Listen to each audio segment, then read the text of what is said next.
सुप्रभात बच्चों। आज मैं पाठ 16 आर्यभट्ट के दूसरे भाग को लेकर आई हूँ। आर्यभट्ट जो कि एक सभा में बैठे हुए हैं और विद्वानों को समझा रहे हैं कि सूर्य ग्रहण और चंद्र ग्रहण कैसे होता है। आर्यभट्ट कहते हैं सूर्य अपनी जगह पर स्थिर है, धरती अपनी धुरी पर घूमते हुए भी सूरज की परिक्रमा करती है। दूसरा विद्वान कहते हैं कि क्या यही वैज्ञानिक सत्य है? बकवास, बिल्कुल बकवास है ये बात, हम इसे नहीं मान सकते। तो क्या हमारे ग्रंथ झूठे हैं? आप क्या यही कहना चाहते हैं? क्या हम सब विद्वान भी झूठे हैं? क्या आप यही सिद्ध करना चाहते हैं? लोग शोर मचाते हैं। एक बूढ़ा व्यक्ति वहां बैठा हुआ है, वो व्यंग्य और क्रोध से कहते हैं कि सब झूठे हैं, केवल ये जो भट्ट है आर्यभट्ट वही सत्य कह रहा है। तनाव को बढ़ता देख मंच का संचालक खड़े हो जाते हैं और कहते हैं कि शांत हो जाओ विद्वानों, आपकी ऐसी प्रतिक्रिया अशोभनीय है। आप विद्वान हैं, विद्वानों की ही तरह आचरण करें। मैं स्वयं राजगुरु और धर्म मंत्री हूँ। मेरी उपस्थिति का ध्यान रख कर के आप अपनी मर्यादा का ध्यान रखें। बाद में आप जो चाहे प्रश्न कर सकते हैं, किंतु अभी जो आर्यभट्ट कह रहे हैं उसको ध्यान पूर्वक सुनिए। तब सन्नाटा फैल जाता है। आर्यभट्ट ने अपनी बातों को कहते हैं, हाँ तो आर्य, आप कहते हैं कि आप कहते हैं, आर्यभट्ट से कहा जाता है कि हाँ तो आर्य, आप कहते हैं कि चंद्र पृथ्वी का चक्कर लगाता है, पृथ्वी अपनी जगह पर घूमती है, यह सूरज की परिक्रमा करती है और सूरज स्थिर है। तब आर्यभट्ट कहते हैं हाँ, सूरज अपनी जगह पर स्थिर है और पृथ्वी उसका चक्कर काटती है। इसी तरह चंद्र भी पृथ्वी का चक्कर लगाता है। बूढ़ा विद्वान कहते हैं, एक प्रश्न का उत्तर बताइए भट्ट। शास्त्रों के अनुसार पृथ्वी चपटी है, किंतु पाताल पाताल और ऊपर नीचे पाताल और ऊपर आकाश है। फिर वह चक्कर काटेगी तो हम सब कैसे स्थिर रह सकते हैं? हम लोग तो गिर पड़ेंगे ना।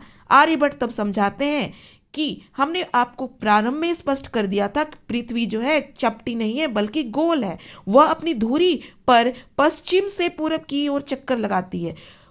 ऊपर नीचे हर तरफ आकाश ही आकाश है। पाताल पृथ्वी के नीचे नहीं है बल्कि उसके अंदर है, गर्भ में है।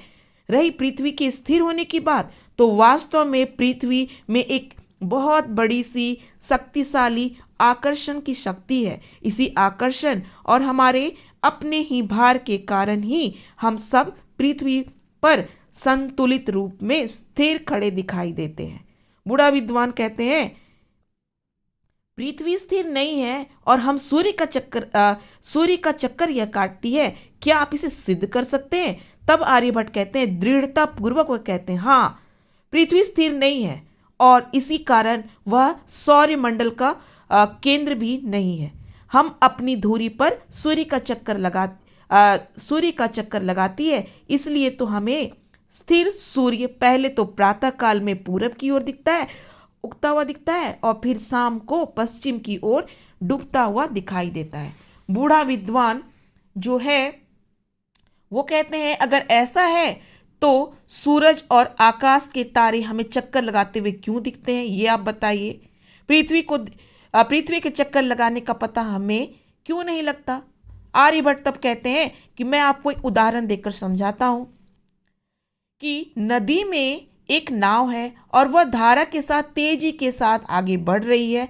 तब उसमें बैठा हुआ आदमी किनारे की स्थिर वस्तुओं को उल्टी दिशा में जाता हुआ अनुभव करता है। पृथ्वी अपनी धुरी पर पश्चिम से पूर्व की ओर घूमती है और इसके साथ साथ हम भी घूमते रहते हैं।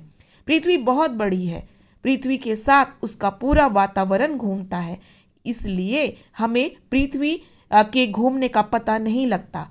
किंतु जब हम आकाश में स्थिर तारामंडल को देखते हैं तो हम वह पूर्व से पश्चिम की ओर जाते हुए जान पड़ते हैं। हमें सूरज भी ऐसा ही दिखता है, लेकिन सूर्य स्थिर है और पृथ्वी अपनी धुरी पर चक्कर लगाती है, सूर्य का चक्कर नहीं लगाती।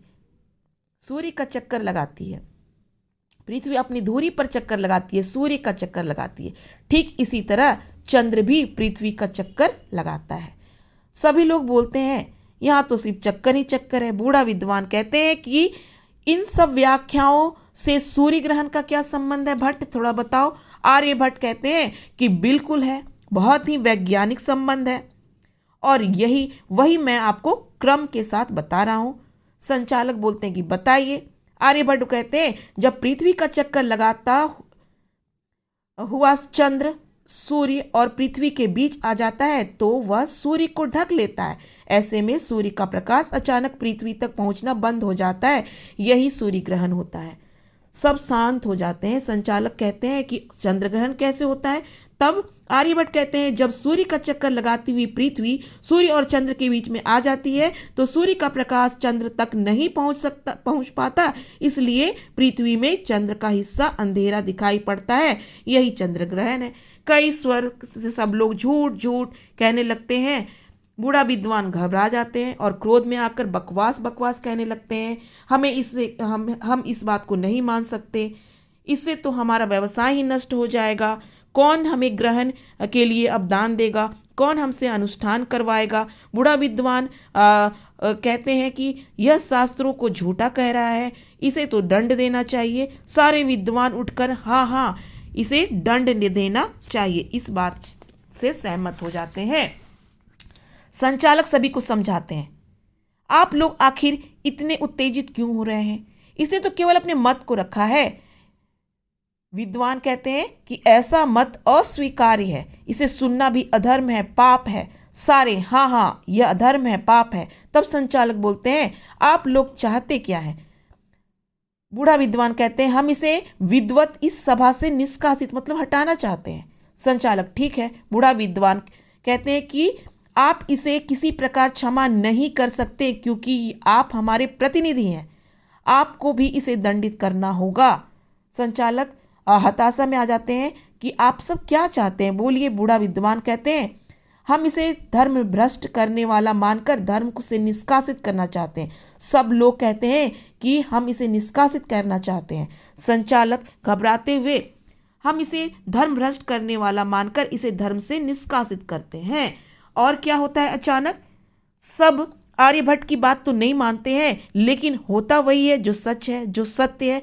उस समय भीड़ से निकलकर जान बचाते हुए लोग बाहर आते हैं और धीरे धीरे आपस में बातचीत कर ही रहे होते हैं कि अचानक वही होता है जो आर्यभट्ट ने कहा था। सारे लोग जड़वत एकत्रित होकर खड़े हो जाते हैं और सूरज का प्रकाश समाप्त हो जाता है, अंधेरा हो जाता है। सब गोल गोल घूमने लगते हैं।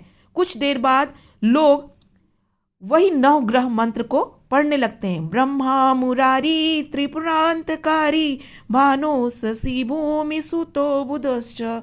लेकिन आर्यभट्ट की वैज्ञानिक व्याख्या वो सुन चुके थे और धीरे धीरे उनको उस पर विश्वास होने लगता है कि आर्यभट्ट ठीक ही कह रहे हैं कि सूर्य ग्रहण कैसे होता है और चंद्र ग्रहण कैसे होता है। उनके भी दिमाग में ये बातें आने लगती हैं। सब कुछ यहाँ पे धीरे धीरे सब शांत होकर उस स्थिति को देखते हैं।